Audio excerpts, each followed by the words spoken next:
Hey guys, it's me, Miss Mills, and welcome to Miss Mills' Math Time. The whole point of this video is to help you with proportional and non-proportional graphs, tables, and relationships.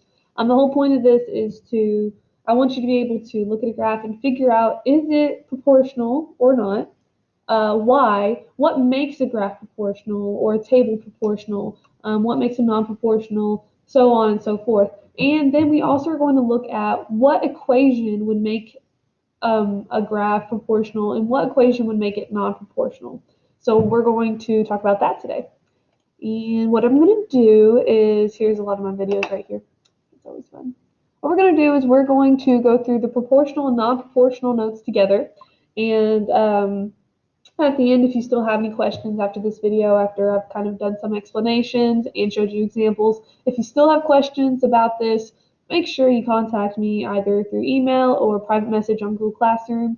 There will be a live Zoom of me talking about this on Tuesday at 10 o'clock if you do want to come. Let me see. Yeah, at 10 o'clock if you do want to come. I will be posting that link on Google Classroom tomorrow morning if you have any interest in coming to that, if you still have any questions for me. But let's go ahead and get started. So again, what these notes is going to be is you're going to figure out what makes a proportional graph, what makes a non-proportional graph or table, and equation. I want you to be able to look at a graph and figure out, oh, that is proportional or that is non-proportional, and then tell me why. So that's what we're going to talk about today. Let's first go ahead and talk about proportional relationships. So a proportional relationship is a relationship between two quantities.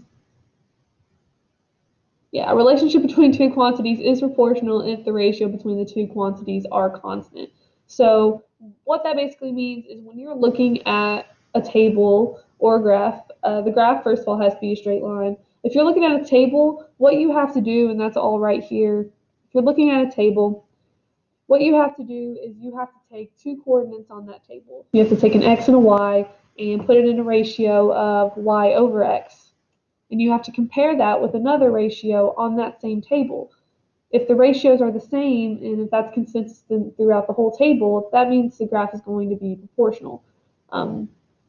If you're looking at a graph, the two things, no, here we go.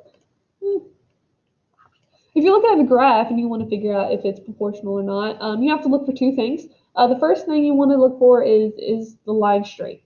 That's the main biggie. The second thing you want to look at is you want to make sure that line passes through at the origin, okay? So the origin is the direct center of the graph. It is coordinate or ordered pair 0, 0. If a graph is proportional, if a line is proportional, it does have to pass through 0, 0.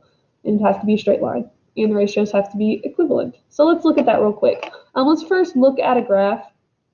We have to look at this graph and decide, is it proportional? Well, it does check off the two check boxes. First off, it is a straight line. It is. And the second thing is it does go through the origin. The origin, again, is the center of the graph. It's 0, 0. This line does pass through that graph, and therefore it is proportional. The next thing I just kind of slid in there real quick, I wanted y'all to also be able to figure out what is the slope of a line if you're looking at it through a graph. Same thing, slope is always rise over run. So rise is going to be the numerator and running is going to be the denominator. And in this case, we rose 2 points. Don't be fooled. When you're looking at this, it goes from 2, 4, 6, 8, 2, 4, 6, 8. Same here. Make sure you read the proportions of a graph before you do this because it's very easy to mess up. So again, we moved up. We rose 2 spots. And then we run to 4. So 2 is going to be our numerator and 4 is going to be our denominator. That can be reduced to 1/2. This will be a positive slope as well because if we have a man on the left-hand side of it, if he was moving from left to right, he would be moving uphill. So again, our slope is going to be 2 over 4, which when reduced is 1/2, and therefore that is going to be our slope. Yay! All right, cool. Glad we got that out of the way. Now let's keep going. So that's what it would look like if it was a proportional graph. Is it straight? Does it go through the origin? All right, cool. Now let's talk about a proportional table. So how to figure out if a table is proportional is you have to pick A coordinate. Coordinates are always x, y. Okay, just like this. Let me show you real quick. Just like this. Okay. So you have to pick two, an x and a y, two coordinates, and figure out if the ratios are the same when comparing it to another coordinate that you chose. So let's look at this real quick. Here are x's and here are y's.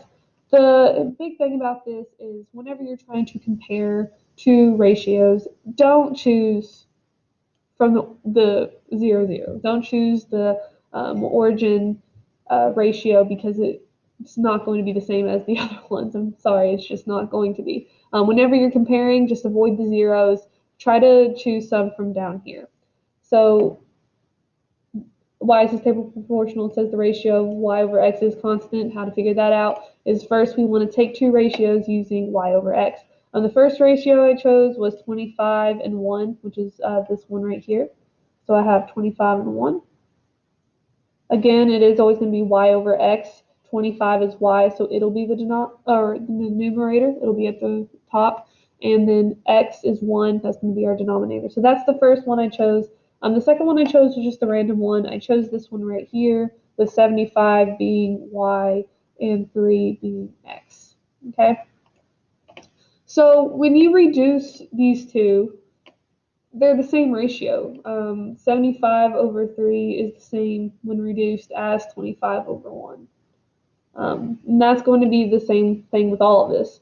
100 divided by 4 is 25. 75 divided by 3 is 25.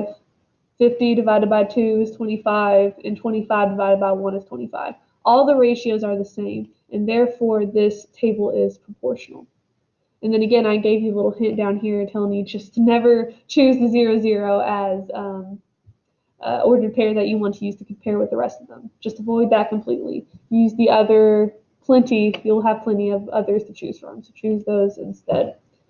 So this table is proportional because the ratios are the same in every case. Okay? So let's talk about a proportional equation.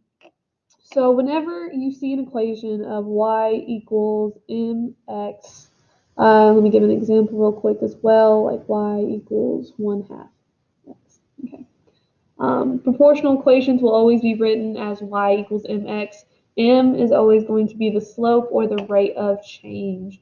So I did this right here. Here's the equation that would go with proportional relationships. It is always y equals mx. M is always going to be the slope. So here's an example I gave you right here. Y equals 1/2 x. 1/2 would be the slope in this case, okay? So whatever number is where m is always going to be the slope. That is super, super important. And then the last thing I have right here is what do the x and y represent in the equation? Different input and output values that would make up the ordered pairs of x, y. Okay? All right, cool.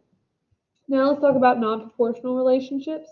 So non-proportional relationships are a relationship between two quantities is not proportional if the ratio between the two quantities are not constant. So whenever you're looking at the table, again, you're going to choose a ratio of y over x, and you're going to compare that with other coordinates on the table.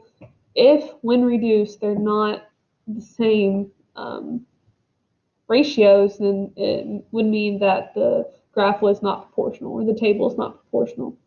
Non-proportional graphs are a graph, the line will not pass through the origin 0, 0. It will pass through another part on the y-axis. Here's the y-axis right here. If you're looking at this graph, you can tell that the line does not pass through the origin. The origin's right here. It passes on another point on the y-axis, okay? It actually passes at 3 on the y-axis. So that would make 3 the y-intercept. So whenever you're looking at a graph and figure out if it's not proportional, the big thing is it passes through another spot on the y-axis. It does not pass through the origin. If it passes through the origin, that means the graph is proportional. In this case, it did not, therefore it is non-proportional. It passed through 3, so that makes 3 the y-intercept. Okay? And then again, the same thing with the table. The ratios will not be equivalent. The y over x will not be constant on the table's ordered pairs x and y. So we did just look at the graph real quick, same thing. The line is straight, but it did not pass through the origin 0, 0, therefore it is a non-proportional graph. Where it does pass through the y-axis, which again is this axis right here, in this case it passed through 3, it passed through right here. 3 is going to be the y-intercept. Let's talk about this table real quick. So we need to figure out if this table is non-proportional. So again, we're going to choose two ratios. Same thing, I chose 30 and 1 because we're going to avoid the zeros. Okay. So I chose 30 and 1 as my first ratio, y over x. So y is 30, so it's going to be the numerator, x is 1. And then I chose 70 and 3. So I chose 70 as the numerator and 3 as the denominator. All right, cool. So when you reduce these, they're not going to be the same ratio. So let's look it over here real quick. You can use your calculator if you're not sure. 70 divided by 3 gives you this funky number. Okay. Yeah. But then 30, oh, no, that's not what I want to do. There we go. And 30 divided by 1 gives you a completely different ratio. Okay. If you're looking at another coordinate here, let's look at 90 over 4. If you type this in, again, it is going to give you a completely different ratio. It's going to give you a completely different number. That's going to be the case on all of the ratios here on this table. So therefore, it would be non-proportional. And the very, very last thing we're going to talk about today, so a non-proportional equation, what it's going to look like is this right here. It's going to be y equals mx plus b. M, again, is going to be the slope, and b is going to be the y-intercept. So that's going to be where the line passes through the y-axis. So let's look at this line real quick. Let's choose 2 points on it. We have this point and this point. In this case, if we start from this point to find the slope, we rose 2, and then we ran 4 times. So our slope is going to be 1/2. So it would be y equals 1/2 x, and then it passed through 3 on the y-axis, so that's going to be plus 3. So again, this would be what the equation would look like.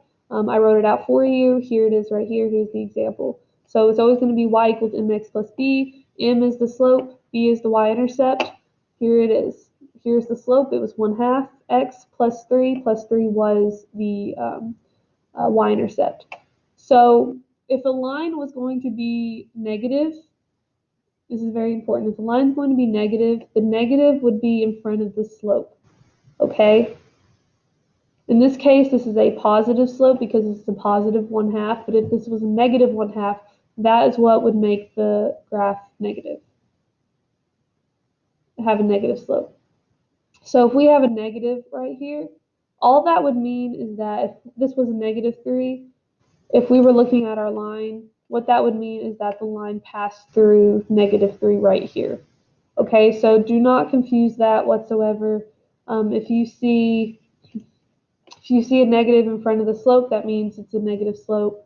If you see a negative in front of the y-intercept, that just means that the line passes through the y-axis down here below 0 somewhere. Okay, so do not confuse that at all. Guys, if you have any questions for me, remember you can always contact me. I'll get back to you as soon as possible. There will be a live Zoom of me talking about this stuff on Tuesday at 10 o'clock. If you have any interest in coming to it, I'm going to be posting the link on Google Classroom Monday morning. But guys, that's all for me. So I hope y'all have a wonderful week. See ya. Bye.